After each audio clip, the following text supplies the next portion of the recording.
يقول فضيلة الشيخ وفقكم الله، زوجة تقول إنها تشكو من زوجها بأنه يشخر في نومه، أنه يشخر في نومه، وهي لا تستطيع أن تنام معه في الغرفة بسبب ذلك. سؤالها: هل يجوز لها أن تترك زوجها في غرفته ثم تقوم وتنام في غرفة أخرى؟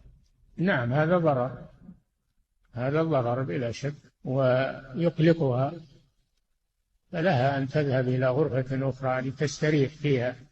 نعم.